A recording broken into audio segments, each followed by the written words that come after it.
Welcome everybody to the Zarvio virtual table talk, fielding your questions.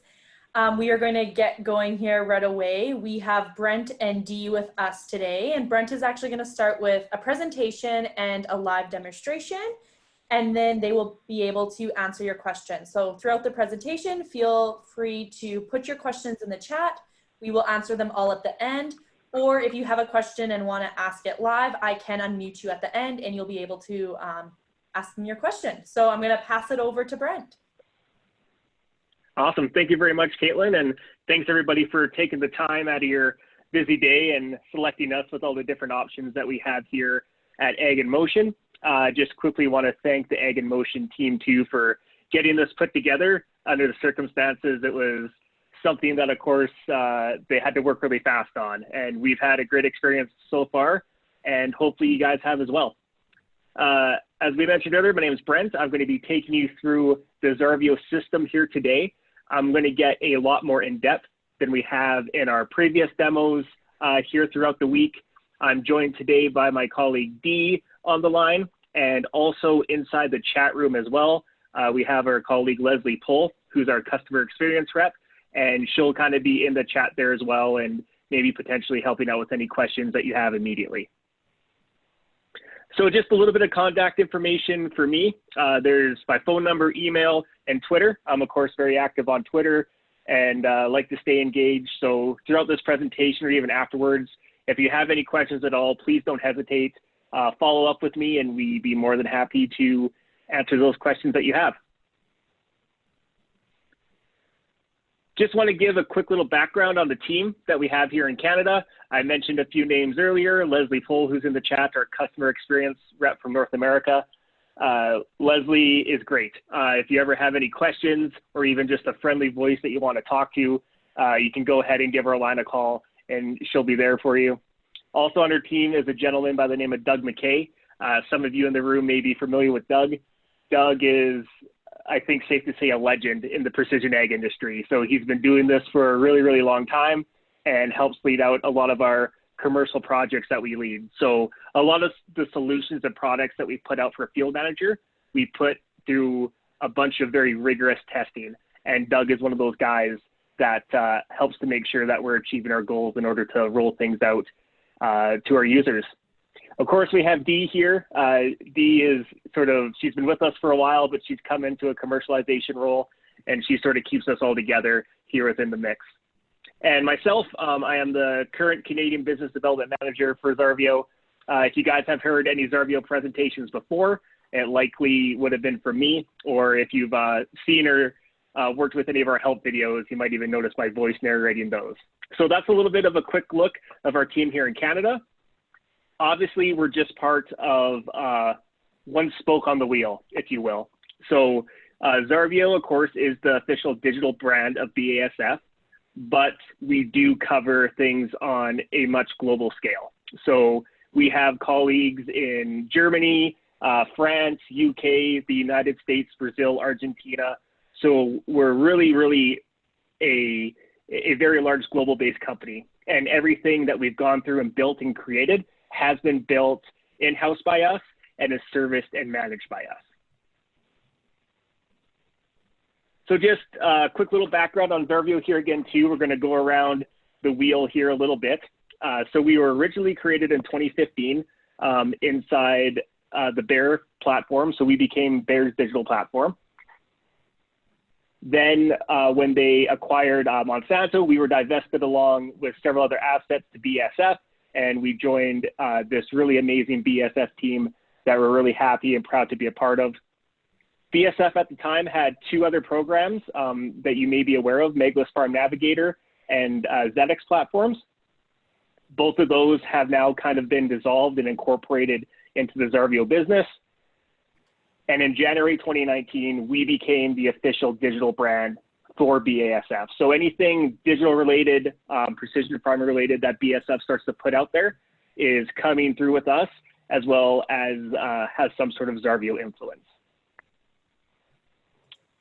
So of course, you know, some standard mission statement stuff. I'm not going to bore you guys too much with this, but of course every company has these. essentially we're just trying to see what we can do to improve agronomic outcomes. What science and research and the experience that we have, what can we bring to the table that can not only help make a difference inside BSF, but have the ability to work with products outside of that BSF portfolio. We, of course, have the two solutions here in the system, and I'm going to go over both of them today and get a little bit more in depth. We have our Zarvio Field Manager solution, as well as Zargo Scouting. We do have alternating presentations of these remaining throughout the week. I believe tomorrow we have a Zarvio Scouting presentation, and then Saturday we have one more for Zarvio Field Manager. So you can always follow up on those. But like I said, we're going to get a little bit more into things here. So I'm quickly just going to talk about Zarvio Scouting. Last year, we were lucky enough to win the 2019 aginmotion Innovation Award in the plant and soil science category for what we were able to build and accomplish with this mobile application. So this is a free application. Obviously, you can download to any mobile device. You go to the store, you download it, and what we're trying to do is use camera and recognition technology from your phone to look to identify weed diseases and leaf damage out on the fly. We do have some radar functionality built in, which I'll get into. And then, of course, you'll find with us, we like to send out a lot of community notifications and caustic notifications, just doing our best to make sure that everything that we created can help keep you informed. I'm sure a lot of you have kind of seen this stuff before, so I'm not going to dwell too much on it, but obviously, the basic idea for Weed Scout, it kind of speaks for itself, right? You go out in the field, you see a weed, you snap a photo, and we come back and give you sort of that educated recommendation of what that weed is. We currently have 123 different weeds within the system, and I'll go into a little bit on how our algorithm works and how we actually create it. Same idea with diseases as well. So you go out, you see potential disease pressure on your plant, you take a photo, we come back with that educated recommendation. So lots going on here. We continue to add more and more diseases into the system. Right now for Canada itself, we have about 78 different diseases loaded and ready to go. And as a global company, I believe we're at about 187 different diseases we have built in the system. Leaf damage is something that we've actually seen a strong increase this year. We've done a lot of work in these past 12 months to really focus on this leaf damage technology, especially in canola if we're looking at potential flea beetle damage. And as you go out, you can actually snap a photo of the damaged leaf. We'll come back and sort of give you a really quick percentage good versus percentage bad, with the idea there being that, if you want to go out and spray for flea leaf beetles, you can at least put a number to it, right? That if we need to go out and spray, we should be spraying, maybe when we're around 30% damage. Well, we can kind of gauge our expectations from there. I just want to talk really quickly about the algorithm. This is something I find really fascinating, and I hope you guys do as well. We get a lot of questions about, well, what do you do with the photos? How does it work? How do you break things down?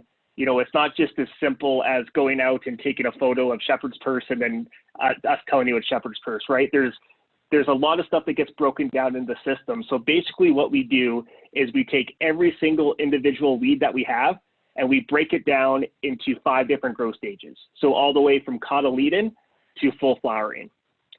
We'll then go out, and as we work through the system, we'll work really hard to increase our percentage of accuracies at every single growth stage.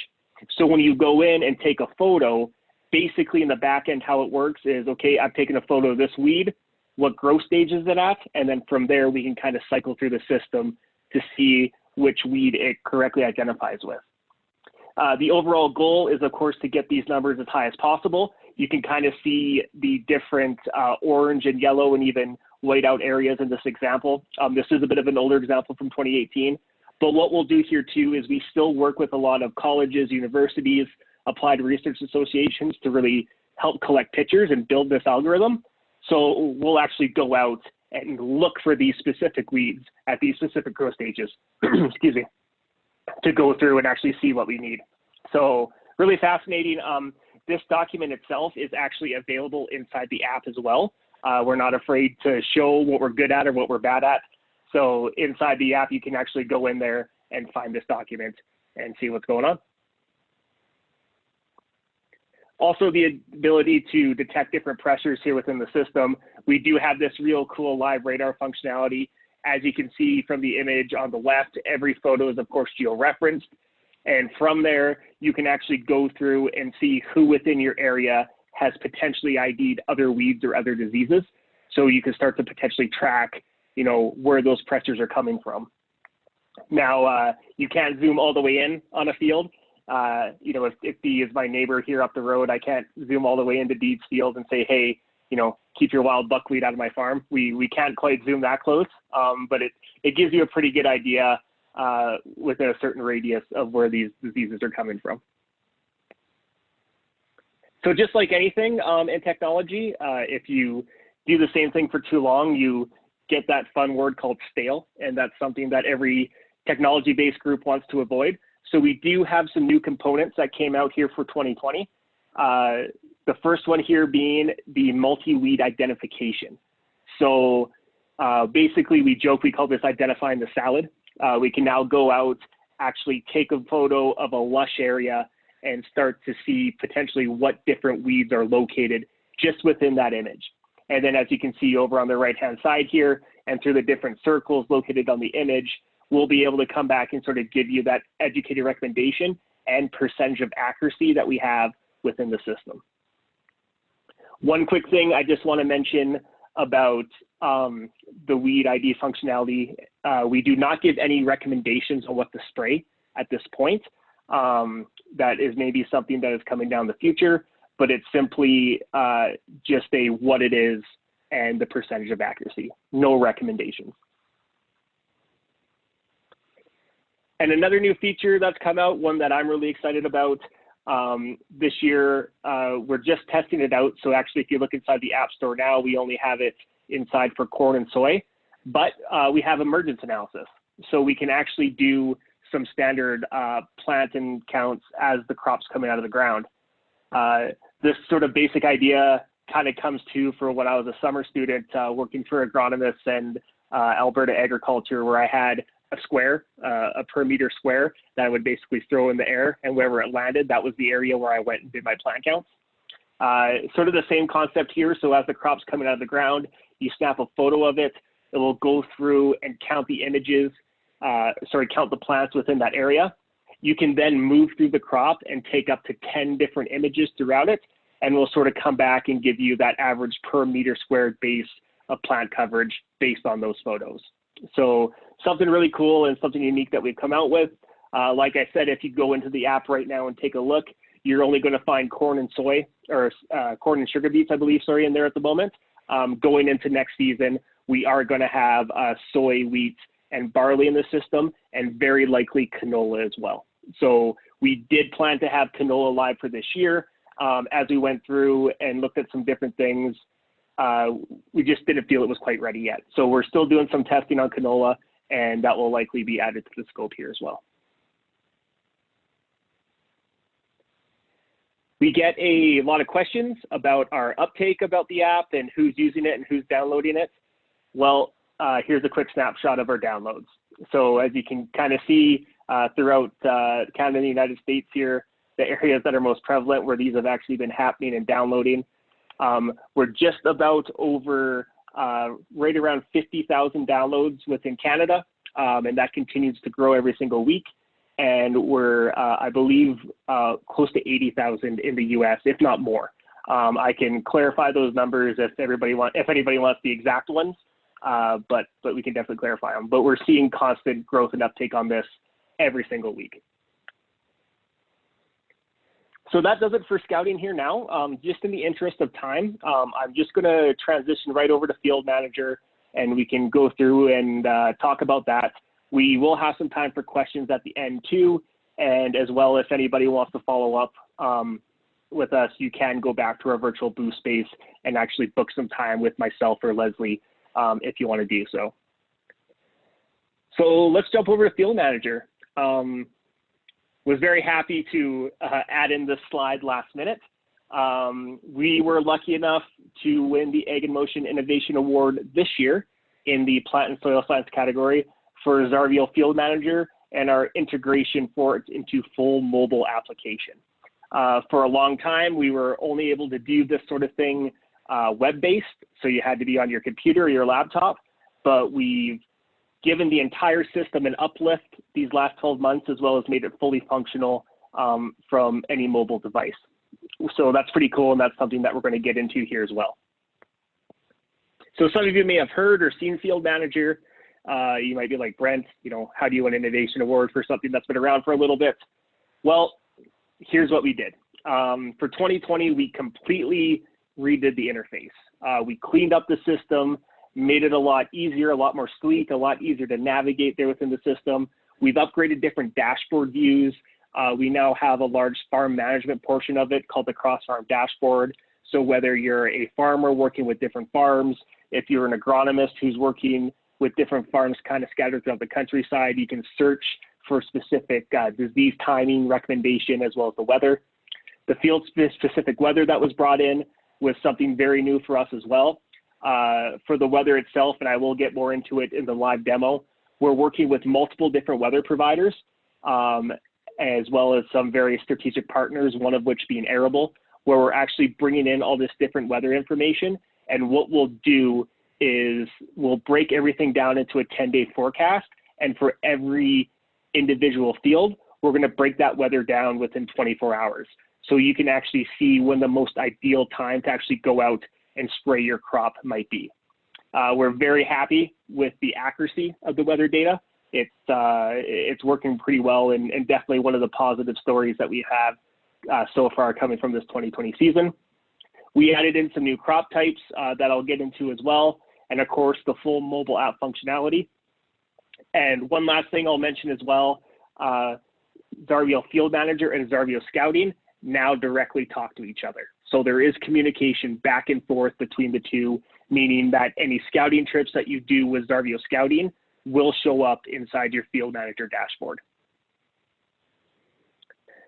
So inside Field Manager, we of course have sort of two different things under that umbrella, one being the Field Manager spray timer option, and this is where sort of that weather gets involved into the system. This was a new feature that we hadn't had before that we brought in for 2020, and of course we're going to get more into that. And then of course we do have the Field Manager zone spray system. So what I'm going to do now is I'm just going to play this little video here. There's no sound. The sound's going to be me talking over it. But this is a version of our Zarvio AR. So sort of our augmented reality system that we kind of go through to explain things really easily what it is that we're looking at. So just like going into any system, and we'll see inside a little bit of the live demo here as well, everything we do is directly tied to the field boundary. We do have multiple different ways to bring in field boundaries in the system. You can draw it. We have a auto border select portion. We do have an open API with My John Deere. So if you do work with the John Deere My Operations Center, we do have the ability to send data directly back and forth with them. As we go in and we kind of look at the two different options here, we have spray timer. So you'll go in, you'll give us some standard crop information, right, as the crop starts to grow and be developed. We'll then start to send you notifications on where the crop stage is at, and as we get close to that potential disease pressure window, when you actually should be out and spraying. And through this, you'll be getting constant notifications. All this information is created from the standard growth stage modeling that we put in, off the seeding date, and as well as the weather data. So all of that stuff is basically getting accumulated and aggregated for us to come back and give you the best results that we're working with. So these are the crops that we have live for spray timer for this year. That's corn, soy, winter wheat, and spring wheat. That scope is going to greatly change as well. And a lot of those features will become available for the zone spray option this year. So zone spray, again, pretty basic example that you guys have heard of before. Throughout the growing season, we're collecting in-season satellite imagery to create biomass maps of your field. You can see the little satellite there going over top.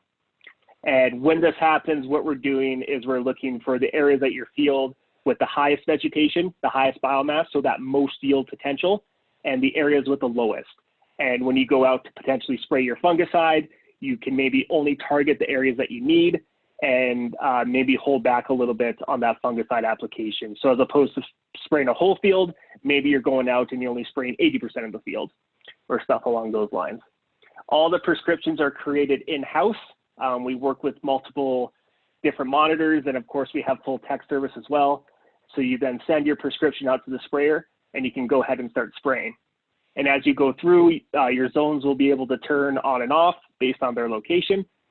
It might be a little tough to see in the video, but my little sprayer here is actually not spraying in zones 1 and 2, and 5, as you can see, it turns on.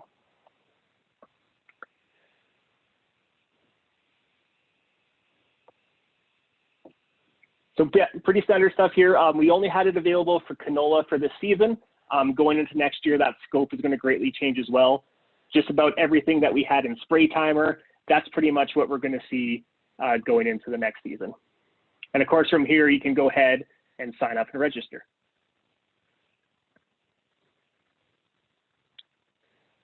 Just a couple quick things to mention before we kind of look at things a little bit in a live format. We do have a tremendous amount of tech support.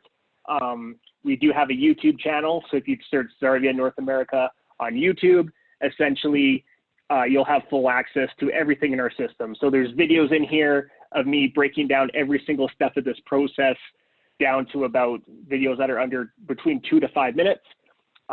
We also give every single users of ours a quick reference guide for their equipment, so they know exactly how to go through all the way from unzipping a zip file to going in and installing these prescription maps on their John Deere, Raven, or Case New Holland equipment. We also have a customer support line that's live, where if you call it, you're going to talk to Leslie, who I mentioned there's in the chat, and we'll basically help you out as much as we can, answer any questions, just to make sure you get set up and have a good experience. One more exciting thing that we had for this season that I was pretty happy to announce. We were getting lots of questions if this was something that could be done for aerial applicators, is this sort of prescription on-off. And to be honest, we didn't know. We had no idea. So Doug Mckay, who I mentioned earlier, did a tremendous amount of research, seeing, this is something that we know we can do at 20 miles per hour. Can we do it at 100 miles per hour? So he had stakes out in the field, he had water paper laid out, and we started our trials. And after about 3 years of hard research on this, and working with both like SatLock and AgNav controllers, as well as the CAAA, so the Canadian Aerial Applicators Association, we became very confident in what we had. So I was in Victoria at the CAAA conference. We were happy to announce that the Zarvio Field Manager was now fully compatible for aerial applicators using the SatLock and AgNav program. Now, with that being said, these planes that do it, they do need a certain piece of equipment in order to make this happen, but it is something that we can do by air. So really cool, something that we were working on kind of from the ground floor. Also, with everything going on this year and the uncertainty of COVID-19, we did make Zarvio Field Manager completely free for the 2020 season. So even now, if some of you on the line who haven't gone in and gotten set up, you can go in now, put in your fields, set up your imagery, look at weather. All that stuff is there for you, and it's still completely free for the 2020 season. Last year as well at Ag in Motion, you might have seen our smart sprayer system. So of course, this was a partnership that BSF Zarvio have been working with along with Bosch to basically go out and see if we can spray weeds on the fly. The idea being that the camera mounted booms would be in front of the boom. We could have up to 3 to 4 different herbicides locked and loaded, a tank that of course was separated. And as we could go through, we could actually spray the weeds and detect step by step. This boom here that you see in the background of this image, it was actually there live at Ag in Motion with the camera and stuff that we had. It was going great. The demo was awesome. And I am happy to say that we are doing this on field scale trial basis. So this is over in Germany, this photo was taken. You can see our purple cameras and stuff mounted up here, as well as the different tanks and nodes we have loaded. And away we go. The plan was to do a bunch of testing on this in the United States as well this year. But unfortunately, due to the travel restrictions, we weren't able to do our Canadian and US trials with it. But that's something that we're very optimistic we'll have going this year. And the positive results have been very strong over in Europe. And if you look closely enough at this image, you can actually see sort of the blue paint that was going down and being driven on certain weeds. So just wanted to give everybody an update on that and let you know that it is something that we're still going through and working on. So I am just going to hop in to the actual interface here of Zarvio Field Manager and allow everybody to take a quick look of what it is that we're working on. Perfect. So as you can see here, we've gone in, we've opened up our Field Manager program. You can see all the different fields I have sort of listed out here within my farm. Over here on the left-hand side, we of course have all of our different crop types listed. So some winter wheat, canola, some soybean fields, a spring wheat field, as well as some fields that just haven't been assigned. The first thing you do, and I mentioned it earlier, is everything we do is driven off of field borders, right? So even if you think of something like satellite imagery, the only way we can get that is by having the borders. If you think of satellite imagery like cookie dough, the borders are basically our cookie cutters, right? So we do have lots of different ways to go through and actually bring your fields in. As I mentioned, we do have a new partnership with John Deere, so we do have the ability to talk back and forth directly with the operations center, meaning that we can bring their borders in, and even when our prescription maps are created, we can send them directly out to the John Deere sprayer. Of course, we can upload shape files, so anybody working with shape files, you have that. You can go in and actually draw the fields yourselves if you want, but we do have this one really cool function called select fields that is just a little bit underrated in my opinion. So if you choose select fields, you can see you will get a background map here in the image. You can switch back and forth between Bing and Google just to make sure you have some accuracy. And what you need to do first is type in the closest location. So I'm going to type just closest area to my farm. You do have to search by either the town or the coordinates if you have them right now. We don't have the ability to search by legal land locations. So if I go in, I choose Coldale, Alberta, and you'll notice right away, all of these fields here, they started to border themselves. So if you're someone who doesn't want to take the time to actually border out the fields or do some exporting from another program, this is a great route to go. Basically, you go in and using your mouse, you just select the fields that you want to bring in. So I'll just pick these quarters here, and you can pick as many different fields as you want. If you're someone like me and your finger slips and you don't want to bring this one in, just click on it again and it disappears. So when you have the field selected that you need, we can go ahead and select next. At the top here, you just need to give it a name. We call this the AIM test. Give it a little check mark. And as you can see, this 150 acre piece is ready to go. And the house is even auto bordered out. If you do have some changes to make within the border, you can go in and change those after the fact too. So simply by clicking on the field, you have the ability to move these vertices, change things around just to make sure it's as accurate as possible. Go ahead and select save. The next thing we need to do is assign a crop. So we'll select that. If we go ahead, as you can see, we have the different crops we have live for this year in 2020. This scope is going to greatly change going into 2021. We'll select canola. As I mentioned earlier, we do have the ability to work with products outside of the BASF portfolio. So you can go through, find the canola that best works for you, or in the very top, if you know the variety you're looking for, you can just type it in and select. Then there's two little pieces of metadata here. We're always kind of eager to know maybe what crop you've had in there before and even what kind of tillage system that you are using. This whole system is designed like a wizard, meaning that until you've done the necessary steps, you won't be able to go forward. So if I press next here, we then go into the seeding date. We do need an accurate seeding date.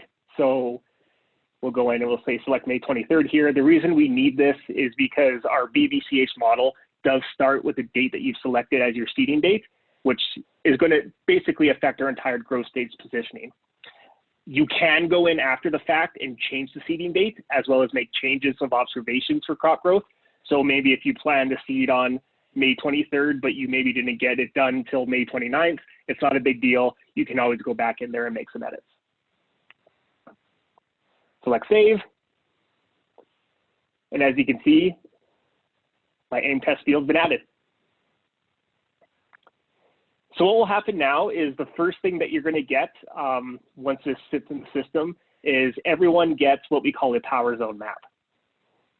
The power zone maps are different than the biomass maps in terms of this is historical data. So what we've done is we've taken the last 2 to 3 years of traditional biomass maps for this field, and we've basically aggregated them and give you sort of a general example of how this field has traditionally been farmed in the past and which areas of the field have traditionally been the best areas for biomass. Then we also look at our biomass maps. So throughout the growing season, essentially we're taking as many different satellite images as we can from the providers that we work with. What we do is we bring in usable satellite imagery, meaning that if there's a cloud in the middle of your field or a broken tile, we won't even bring that imagery in. We're only going to bring in the imagery that actually adds some value to the crop. So this is based a lot on the leaf area index. As you can see, the index here is broken down. And then of course, on the right-hand side here, so we have 6 maps available. And if I scroll through these, we have images from July 1st, July 14th, June 24th, June 21st, and June 19th. And actually, as you go through and you start to track these sort of things, you can start to see sort of the really cool story of the crop emergence that this tells. These are also the maps when you go in to actually create your prescription maps that we recommend that you use. You can use a power zone map, but we'll always recommend if you're using a power zone map to maybe go out and just do some ground truthing because that is historical versus in season. I'm going to transition over here a little bit and talk a little bit about the weather. Who doesn't like talking about weather? So again, with our weather system, we do work with many different providers that we go through to kind of help aggregate our system to see what it is that we're working with. One quick thing I'll mention right now, everything that I have shown you and everything I'm showing you right now, this is also available on the app in app form. So at the very top, we do have a live radar that's available within the system. And then every single day, we actually break everything down hour by hour. So for this particular field, it's not really recommending spraying. Yellow means sort of moderate, and red means don't spray. As you can see, the wind speed here is getting a little bit high. We then have the ability to go into a full 10-day forecast, and of course, we're giving you sort of the daily high and daily lows, looking at everything from humidity, precipitation, average wind speed, and even the amount of sunlight hours that we're getting every single day based on what we're working with. And of course, here's the next 4 days here. We also too have the ability to go back and look at some some historical weather data. So basically what we're doing here is you can go back up to 1 full calendar year to look at the weather. So if you wanted to see what the weather was like on July 23rd of last year. I think we were at the Aginmotion site. That's when that storm came through and knocked everything out. You can actually go in and see there. These black lines that you see here, this is a historical 10-year average. So over the last 10 years, this is historically how this field has progressed over these years. You don't have the ability to say go back and see what their weather was specifically on July 23rd, 2011. That just would be a little bit too much information to bring in. So basically, yeah, we can go back 1 calendar year and run some comparisons. So we can look at the last 5 months. We can look at just the crop season, which of course starts strictly from the seeding date. And then in this custom bar, this is where we can actually go back 1 full calendar year.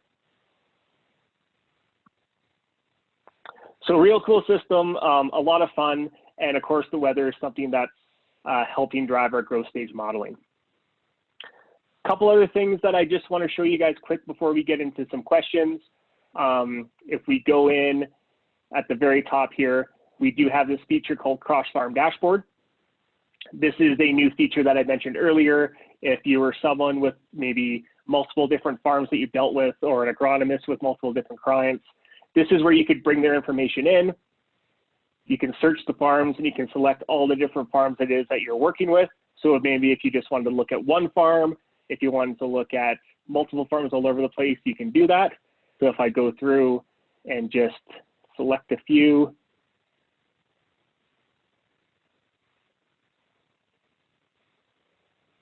the farm owner, so this is someone who's sharing it with you, you can search by owner name, and then you can look at crops. So maybe we just wanted to see of these fields, which one had canola. Go down, click update filter, and just so happens by these ones that I checked, there's only one canola field. I'm just gonna add one more in here. So you can see all the information is broken down here. If we click on general, we can drop down and see exactly all the different canola fields on these farms that we're dealing with. And if we click on it, we can get specific details of each area. So everything from the growth stage modeling, where we're at, as well as the specific weather and climate, and as well as if any tasks have been created. If we come over here and click the task version, we can go through and see that we had one executed task and one planned. So this field actually went out and got some fungicide spraying done.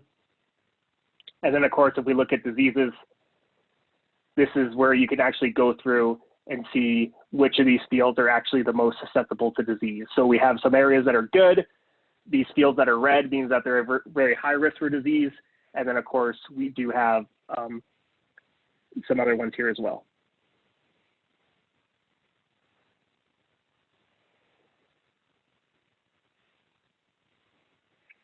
Couple quick things I'll mention here just as well, guys. I'm going to show you quickly how we just create a task.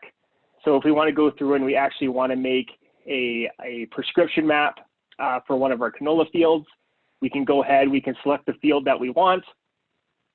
We're going to go ahead and select add task. We're going to select crop protection.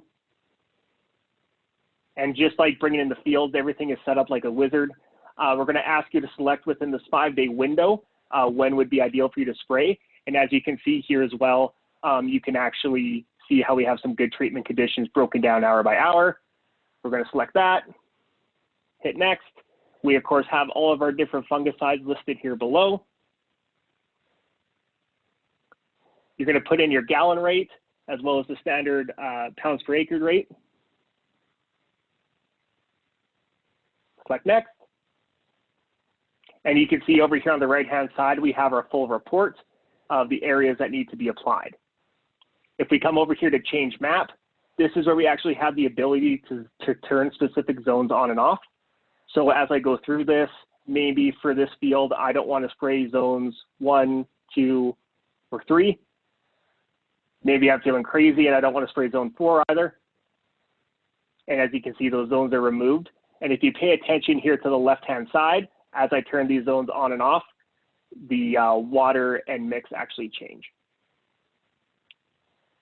You'll save your application map, select save. It's been saved to our tasks.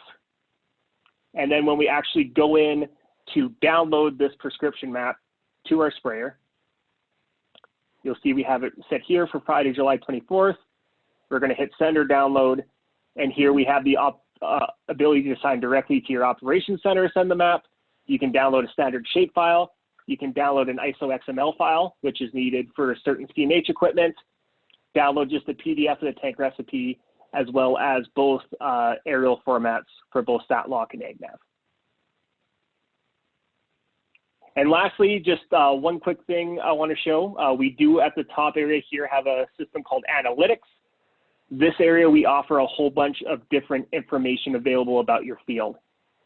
So as it loads here, we'll be able to look at everything from soil information to power zone maps and everything along those lines. So if I just look at one specific field, as you can see, I have my different power zone maps.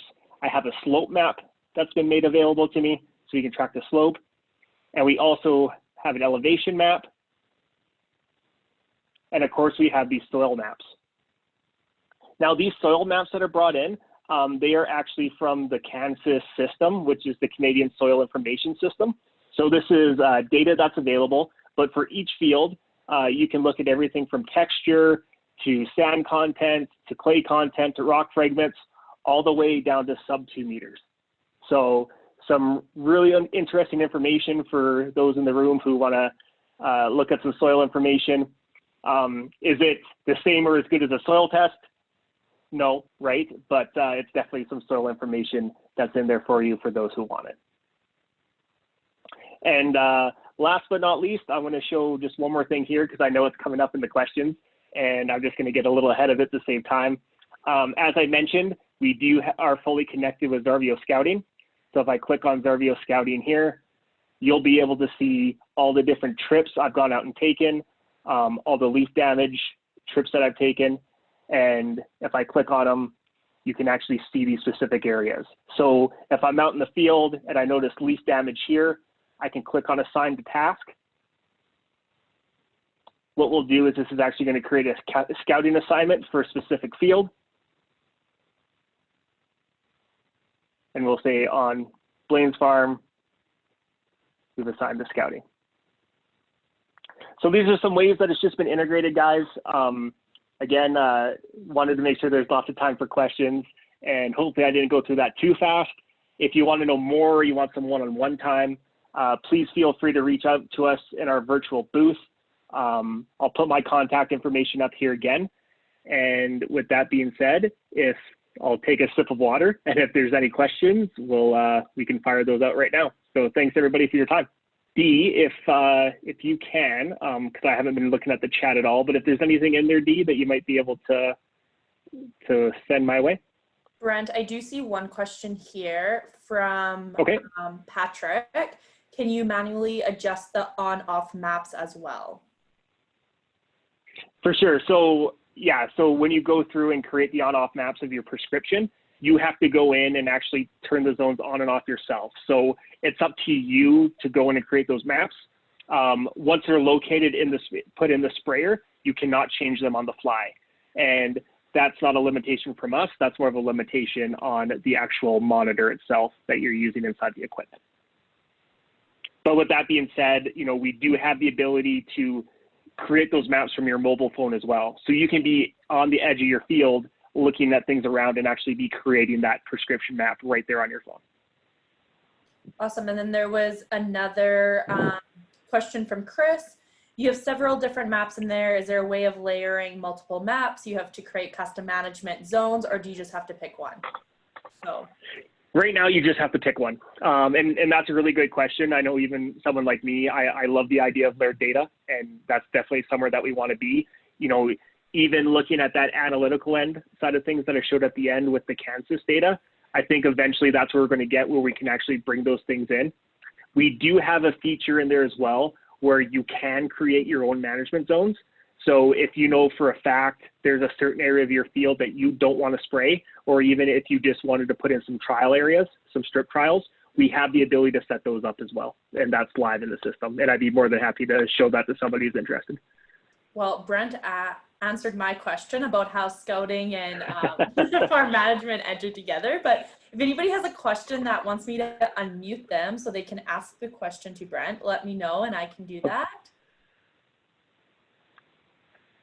I guess a question for you, Brent, what is the most common question you get from farmers? The most common question we get is probably more crop types. When are we bringing in more crops? When are we going to see barley? When are we going to see peas and lentils and everything along those lines? The quick answer to that is it's coming. As we mentioned earlier, we don't release things without doing a lot of research on them first. And that's sort of something that I think we do take a lot of pride in. We'd much rather be a little late to the party, I guess, than go home early, as terrible of a comparison as that is. So that's usually the most common question. The idea being going into next season, the wheat crops, soy and corn will most likely be available for zone spray application. And then we're hoping to add in peas, lentils, and barley coming into 2021 in the springtime. We have a few more minutes here, so if anybody has any questions, feel free to put them in the chat, or I can unmute you. This might be a pretty general question, but farmers that you have seen implement this program on their farms, what are some of the biggest changes, or like why does this matter to farmers, or how does this benefit farmers in general? Yeah, for sure. So a lot of it comes down, to time management, right? It sort of started with when you look at your canola fields, those areas every year that are completely drowned out, those areas that never grow, those poor alkali areas, as opposed to going over it and toggling it on and off yourself, or trying to do something manually. Here's a quick tool where you can look at the imagery and actually get that information out of there right away. The simple fact of the matter is 90% of the equipment has the capabilities to do this on its own with the right map put in. So we just want to sort of give them that little bit of ease of mind. They can track their fields throughout the year, and then they go in and spray. In the end, they can probably potentially cover more acres during a day. Their fungicide bill definitely gets a little bit lower because you're only applying to the areas that need it. But and we're also pushing towards that word sustainability, right? More and more people are wanting to know what's going on with their food, what applications are happening, and even being able to communicate to the general public that yes, we are applying a product, but we're only doing it specifically at the right place and the right time, I think could potentially go a long way when building that conversation. Yeah, and have you had many farmers worried about connectivity issues using the app? As we know, rural broadband is definitely a problem in Western Canada. So any advice to those farmers? Of course, I do some presentations sometimes and I talk about a 5G world, and all my rural Saskatchewan and Manitoba guys laugh at me. But the nice thing about both of our apps is they do have full ability to work offline. So you're able to go through and access everything offline. For scouting, if you're in an area where reception is really poor, you don't have to worry about your data being all sucked up because you're going out to take a photo. You can quickly come back to where you have Wi-Fi, and that data transfer will happen. I just was asked if I have some free drink tickets to give away for the lounge. Yeah, I don't, unfortunately. That tends to be our thing. Whoever asked that, I think they might know me too well. We're kind of missing out on the ability to hand out some drink tickets. So, and maybe we'll see what happens with the winter shows, but we might have to come up with some sort of compromise. So yeah, whoever sent that, you can send me a chat and aim, and we'll send you a voucher that you can use somewhere. So. Yeah, no, I think we are all missing having a cold one all together, networking, and however, I know in the lounge on Wednesday morning, we had bartender Dan taking care of us, and he got me a virtual cranberry mimosa. So it made my there you go. Yeah. Much better. Yeah. Is there any final questions? We have a few more minutes here, and while we wait for any final questions to come in, is there any closing comments you want to give, Brent, to the farmers that are attending? Yeah, no, for sure. First off, I just want to thank everybody for taking the time. I know there's lots of good content and stuff out here, especially with this event. So I really appreciate it when we get to talk about this. Also want to thank AIM for everything they've done. And of course, that innovation award is very, very cool, and something that I know we're very proud of and very excited about. So thanks for that. The AIM virtual show that we have, by all means, go to the room, chat with us. I know Leslie's eager to talk to anybody who wants to talk, so you can reach out to her and chat with her. And then there is 2 more demos tomorrow, or another set of demos tomorrow that we're doing. We have a scouting video that is going at 5 o'clock tomorrow afternoon, and then Field Manager once again Saturday at 1:30. So make sure you check those out. And if not, there's my contact info, and yeah, don't be shy. Congratulations, by the way, on the award. And I also just want to encourage everybody who attended this session, make sure you check out them in the exhibit or showcase, as well as those individual demos running tomorrow and Saturday. I've had the opportunity to watch both of them already, and I think that they're very well done. So with that, please reach out to Brent or Leslie or Dee if you have any questions. But with that, I think I'm going to let you guys all back to check out more what Ag in Motion Discovery Plus has to offer. Have a great day. Perfect. Thank you, everybody. And thanks, Caitlin.